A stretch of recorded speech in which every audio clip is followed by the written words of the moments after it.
नाज़रीन सामीन अस्सलाम वालेकुम। मैं डॉक्टर मंजूर सरमलका स्पेशलिस्ट भावलपुर से बोल रहा हूँ। मैं आज आपको आँखों में इस्तेमाल होने वाले लेज़र्स के बारे में अहम मालूमात दूँगा। मैं आपको बताऊँगा कि आँख में कौन कौन से लेज़र्स टाइप्स इस्तेमाल होते हैं। मसलन एक तो मैं जैसे कि पहले वीडियो में बता चुका हूँ कि आँख के जो माइनस ग्लासेस होते हैं उनको उतारने के लिए जो लेज़र इस्तेमाल होती है उसे अल्ज़ाइमर लेज़र कहते हैं। उसमें फिर मुख्तलिफ़ प्रोसीजर्स हैं जिसके साथ नंबर को उतारा जा सकता है। वो एक तरह की लेज़र है जिसकी फिर आगे कुछ ऑर्गेनाइजेशंस हैं और उसकी एडवांसमेंट्स हैं। तो मुख्तलिफ़ तरीक़ों से अल्ज़ाइमर लेज़र के साथ माइनस नंबर के ग्लासेस उतारे जाते हैं। दूसरा जो लेज़र हम इस्तेमाल करते हैं आँख के अफादियत के लिए वो ये है कि ऑपरेशन मोतिया का जब हम करते हैं, लेंस डालते हैं, तो मोतिया की झिल्ली हम रखते हैं जिसके ऊपर हम लेंस को टिकाते हैं।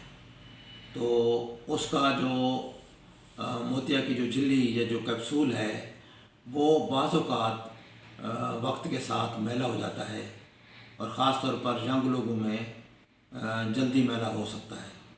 तो अगर वो झिल्ली मैली हो जाए तो उसको हम एक किस्म के लेज़र के साथ साफ़ कर सकते हैं बग़ैर ऑपरेशन के।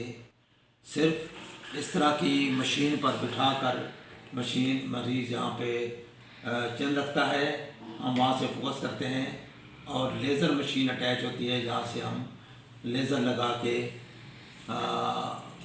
सेकंड्स में झिल्ली को साफ़ कर देते हैं। तो इस तरह की जो मशीन है उसको हम जैग लेज़र कहते हैं और इस प्रोसीजर को हम कैप्सुलोटमी कहते हैं, जैग लेज़र कैप्सुलोटमी। तो ये बड़ा मतलब सेफ़ तरीका है, बड़ा इकोनॉमिकल भी है और फौरी होने वाला है। इसमें कोई तकलीफ़ नहीं होती। पेशेंट आता है और आउटडोर में ही बैठे बैठाए 10 सेकंड में वो झिल्ली साफ़ हो जाती है। तो उससे नज़र आपकी बिल्कुल बहाल हो जाती है, जैसा कि ऑपरेशन के बाद नज़र थी तो वैसी की वैसी बहाल हो जाती है। तो ये एक आसान और एक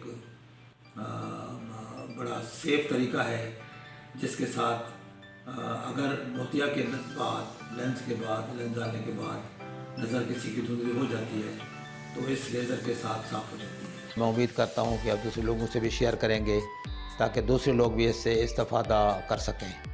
अस्सलामु अलैकुम वरहमतुल्लाह।